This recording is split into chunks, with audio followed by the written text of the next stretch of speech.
Hospital આવ્યા તો એને ખિસ્સામાંથી અમને સુસાઇડ નોટ મળેલી છે। એ સુસાઇડ નોટનો અમે ફોટો પાડી લીધો છે। એમાં 2 વ્યાજખોરોએ એને દબાવી 2 તારીખે ભાણાનો ફોન આવ્યો ને કે મામા કે 2000 રૂપિયાનું મને કરી આપો ને, એટલે મેં એને કીધું 2000 રૂપિયા ટ્રાન્સફર કરી દીધા દવાખાનાની હિસાબે।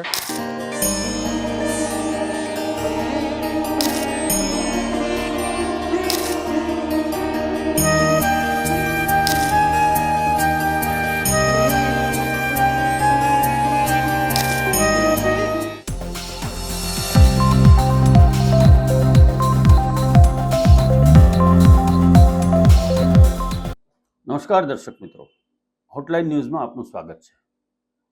સુરત શહેરની હીરાની મંદી હજુ કેટલાનો ભોગ લેશે? સુરતના અમરોલી વિસ્તારમાં એક રત્ન કલાકારના પરિવારે સામૂહિક આત્મહત્યા કરી લીધી છે। માતા પિતા અને યુવાન પુત્રએ આર્થિક સંકળામણથી કંટાળી, બેકારીથી કંટાળી અને આત્મહત્યા કરી છે। અને મારા બનેવી હીરાનું વ્યવસાય હતો, એનો છોકરો બી હીરાનું જ કરતો, પણ દિવાળી પછી આ એને તકલીફ થોડીક હીરામાં મંદીને કારણે એકદમ ધંધા સ્ટોપ થઈ ગયા અને મારા બનેવીને દવાખાનું આવ્યું। એમાં લોનના હપ્તા ભરાણા નહીં કાંઈ, 4-5 હપ્તા માથે ચડી ગયા હતા। ચાલો, તમારું નામ હશે? પારુલબેન જયંતિભાઈ સિસાંગિયા। જે લોકો આપઘાત કર્યો છે, કેટલા લોકો આપઘાત કર્યો, તમારો શું થાય છે? 3 લોકોએ આપઘાત કર્યો છે। નણંદોયાન ભાનો થાય છે અમારો। શા માટે આપઘાત કર્યો, શું છે તમારી પાસે વિગતો? હવે અમારી પાસે વિગતોમાં તો એવું કશું નહોતું, પણ કાલ રાત્રે ખબર પડી કે એને દવા પી લીધી છે, એટલે અમે સ્મીમેર હોસ્પિટલ આવ્યા તો એને ખિસ્સામાંથી અમને સુસાઇડ નોટ મળેલી છે। એ સુસાઇડ નોટનો અમે ફોટો પાડી લીધો છે। એમાં 2 વ્યાજખોરોએ એને દબાવી અને જે એને મકાન વેચેલું હતું એ લોકો એને બહુ ધમકી આપતા હશે, એ લોકો બીજા કોઈને કહી ન શક્યા અને બસ આવી જ રીતે પોતાનું પ્રાણ પંખેરું દવા પીને। આ લોકો શું કામકાજ કરતા હતા? છોકરોને એક ચોકીદારી કરતા હતા, ચોકીદારીમાં લાગ્યા હતા। હમણાં એની તબિયત બગડી ગઈ હતી એટલે નતર પેલા હીરામાં જતા હતા, પણ તબિયતના હિસાબે હમણાં ચોકીદારીમાં લાગેલા હતા। અને દીકરો કામ જ કરતો હતો। શું કામ કરતો હતો? ઈ બેંક કેટલી લોન લીધી હતી કઈ અંદાજ? નહીં, લોન બોન એને કઈ લીધી હોય એ ખબર નથી અમને બેન। કોણ છે માણસ? એમને ખૂબ જ ગંભીર કહી શકાય એવી અને કાળજુ કંપાવનારી આ ઘટના હજુ પણ જો રાજ્ય સરકાર અને હીરા ઉદ્યોગના અગ્રણીઓ તેમજ સંગઠનો નહીં જાગે તો આવી ઘટનાઓ સુરત શહેરમાં હજુ પણ બનશે એવી દહેશત છે।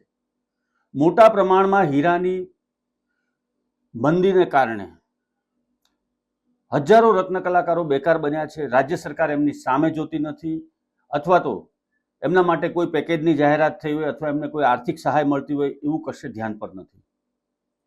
આજે જે ઘટના બની છે એમાં અમરોલી છાપરાભાટા વિસ્તારમાં રહેતા આ પરિવારના પિતા અને પુત્ર બંનેની નોકરી હીરામાંથી દિવાળી પછી છૂટી ગઈ હતી। દિવાળી પછી આવેલા કપરા સમયમાં આ પરિવાર સર્વાઈવ થઈ શકે એવી કોઈ પરિસ્થિતિ હતી નહીં। ઉપરાંત એના પરિવારના નજીકના સભ્યોના જણાવ્યા પ્રમાણે એમના ઉપર બીમારીને કારણે દેવું પણ થઈ ગયું હતું। સમગ્ર ઘટના વિશે આવો વિગતવાર જોઈએ। સુરત શહેરના અમરોલી છાપરાભાટા વિસ્તારમાં રહેતા અને એન્ટેલિયા ફ્લેટમાં રહેતા 50 વર્ષીય માતા પિતા અને 30 વર્ષીય પુત્રએ દવા પી અને આત્મહત્યા કરી લીધી છે। આર્થિક સંકળામણને કારણે આ લોકોએ આ પગલું ભર્યું હોવાનું સામે આવી રહ્યું છે અને સુસાઇડ નોટ પણ મળી છે। આ પરિવારને લેણદારો હેરાન કરતા હતા એનો ઉલ્લેખ પણ આત્મહત્યાની જે નોટ લખી છે, સુસાઇડ નોટ લખી છે એમાં કરવામાં આવ્યો છે। મૃતકોના નામ આ પ્રમાણે છે: ભરતભાઈ દિનેશભાઈ સસાંગિયા, વનિતાબેન ભરતભાઈ સસાંગિયા અને હર્ષ ભરતભાઈ સસાંગિયા। આ લોકોને દિવાળી પછી નોકરી છૂટી ગઈ હતી। હીરામાં બંને પિતા પુત્ર કામ કરતા હતા અને આ જ સમયે હર્ષના પિતાને બીમારી આવી જતા એ વધી આર્થિક સંકળામણ વધારે થઈ હતી અને એમણે સગા સંબંધીઓ પાસેથી ઉછીના પૈસા લઈને થોડો સમય કામ રોડવ્યું હતું। ત્યારબાદ આ જે પિતા છે એ કોઈ જગ્યાએ સિક્યુરિટીમાં નોકરી કરતા હતા, જ્યારે હર્ષ કોઈ ફાઇનાન્સ કંપનીના લોન ડિપાર્ટમેન્ટમાં કામ કરતો હતો। એમણે પોતાનો ફ્લેટ પણ વેચી નાખ્યો હતો 22 લાખ રૂપિયામાં જે ફ્લેટ વેચ્યો હતો એના ઉપર લોન હોવાની જાણ થતાં જે વ્યક્તિએ આ ફ્લેટ ખરીદ્યો હતો એમણે પોતાના ટોકન પેટે આપેલા 1 લાખ રૂપિયા પરત માંગવાનું શરૂ કર્યું હતું. સમગ્રતઃ હીરા ઉદ્યોગની મંદીએ આ પરિવારનો ભોગ લીધો છે અને માનસિક રીતે અસ્વસ્થ થઈ ગયા પછી પરિવારે સામૂહિક આત્મહત્યા કરવાનો નિર્ણય લીધો અને ત્રણેય જણાએ ઝેરી દવા ગટગટાવી અને આત્મહત્યા કરી લીધી છે. પોલીસને હાલમાં એક સુસાઇડ નોટ પણ હાથ લાગી છે અને એમાં 2 વ્યક્તિના નામ હોવાનું પોલીસ જણાવી રહી છે. પોલીસ સમગ્ર મામલે તપાસ કરી રહી છે.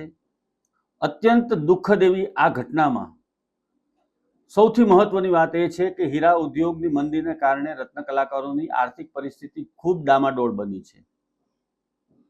આત્મહત્યા એ એનો ઉકેલ નથી, પરંતુ કશે ને કશે સમાજની, સરકારની અને હીરા ઉદ્યોગના સંગઠનોની પણ આ જવાબદારી બને છે.